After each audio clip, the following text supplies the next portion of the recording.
দূর দূরান্ত থেকে মানুষ আসতেছে আমাদের এখানে, আমাদের প্রতিবেশী একটা গাভী আনছে, এটা এখনো বাছুর দেয়নি। অনৈতিকভাবে মানে দুধ দিচ্ছে, সবাই মানে বিশ্বাসজনকভাবে একটু হলেও খেয়ে যাচ্ছে দুধ। এখন আর কি সবাই অনেক দূর থেকে আসছে, দেখতেছে, ভালো লাগতেছে। যার যার মনোবল মানে যার যা নিয়ে তো এটা করে, এখন কারোর মনে কি চাচ্ছে ওটা তার আমরা বলতে পারি না। সবাই মানে মনে মনে নিয়ত করতেছে, খাইতেছে। একটু পাগলামি করে, এরপরে যে আমি একটু সোনার উপর পানি ছিটিয়ে দিলে গরুটা একটু ঠান্ডা হয়। ঠান্ডা হলে ওই গাভীর দুধটা যদি দোয়াই তাহলে সবাই নেয়, এক চামচ করে সবাই খাইলে যার যে নিয়েতে খায় ওই নিয়েটা তার হাসিলাত হয় আর তার অসুখ বালাটা দূর হয়, মাফ করে দেয়। বাছুরটা কিনছি আমি 4.5 মাস হয়। তো 4.5 মাস পরে আমি বাছুরটা কেনার পরে ঘাস পানি বেশি একটা খাই না। আমি কদমবাড়ি গেছিলাম গণেশ পাগলের বাড়িতে, তার ওখানে মেলায় গেছিলাম। মেলায় যেয়ে আমি ওইটার একটা মান্যত করছিলাম পাগলের দরবারে যাইয়া, যে আমার এটা যদি ঘাস পানি ভালো মতন খায় আর এটা যদি আমার পাগলের উসলেতে যদি ভালো করে দেয়, বাসায় দেয়, তাহলে আমি 100 টাকা তার ওখানে আমি মান্যত করেছি যে ওই জায়গাটায় 100 টাকা দিব। তারপরে আমি বাড়িতে আইছি, বাড়িতে আইয়া দেখি 3-4 দিন পর ওটার এক গোসল করে দেখেছি, পিছনে যাই দেখি যে যেরকম গাভী হয় ওই ওরকমই আর কি হয়েছে।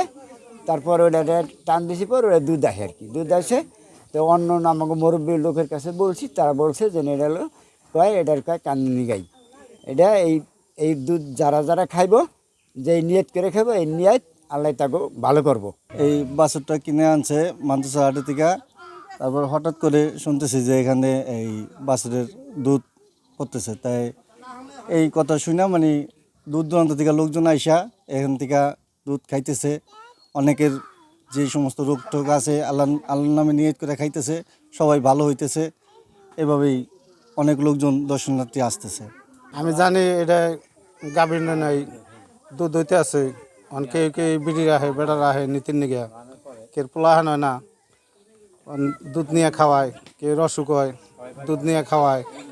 আবার পাগলের মেলায় গেছে, হেনে সবাই হেনে দুধ নিয়ে গেছিল, হেনে সবাই কইছে, আমরা শুনেছি গেছি।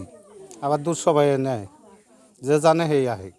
এই গরুটা আমাদের বাড়ির পাশে, কদমতলি আমাদের বাড়ির পাশে, এই গরুটা বিয়ে নাই, মানে বাচ্চা হয় নাই। এখন এবার গরুটা আনার পরে 4 মাস ধরে আনছে, আজকে 10 দিন যাবত দুধ হইতেছে। 10 দিন ধরে দুধ হইতেছে। বাড়ির পাশে মানুষজন আসতেছে আমাদের বাড়ির বুদ্ধা, তো শূন্য আসলাম, আইসা দেখি যে নিয়ত করে খায় সেই রোগ ভালো হয়। এই নিয়ত করে আর কি যে যা খাইতেছে রোগ ভালো হইতেছে। এই শোনার পরে আইসা দেখলাম। আমাকে বাড়ির পাশে একটা গাভী আনছে 4.5 মাস দুধে। এতদিন আমরা আইতেছি যাইতেছি ভালোই, অনেক 10-12 দিন ধরে শুনতেছি কি ওই বাড়ির গরুতে দুধ হইতেছে। আমাকে আবার বিয়ে নয়, বিয়ে হয়। হ্যাঁ সাই আবার দেখলাম, ফাইলাম করলাম। হ্যাঁ সে দেখি ওখানে দুধ আমরা খাইলাম, অনেক সুস্বাদ, দুধটি ভালো। যে নিতে খায় তার হে নিতে আল্লাহ হাসিলাত করে। আমরাও খাইছি, আর অনেক মানুষ নিতে আছে ইয়া ভালোই করেন না।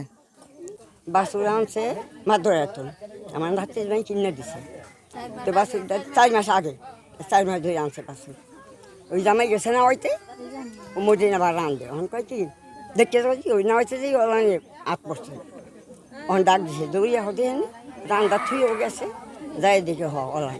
তো ও যাই আর কি দুধে চান দিছে, দুধে চান দুধ পরে। এই পর্যন্ত আইয়ে তো আমরা বই দেখলাম, খাইলাম।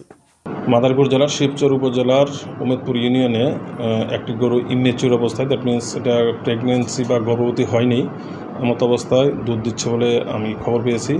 আসলে বিষয়টি হলো এরকম, এটা হরমোনাল ইমব্যালেন্সের জন্য হতে পারে। এখানে দুধের জন্য যে হরমোনগুলি দায়ী, অক্সিটোসিন, প্রজেস্টেরন সহ অন্যান্য যেসব হরমোন, এইসব হরমোনের জন্য ইমেচিউর অবস্থায় দুধ দিতে পারে। তবে সেই দুধগুলো আসলে গঠনগত দিক যদি ঠিক থাকে তাহলে সেটা খাওয়াতে মনে হচ্ছে কোনো বাধা হবে না আর কি।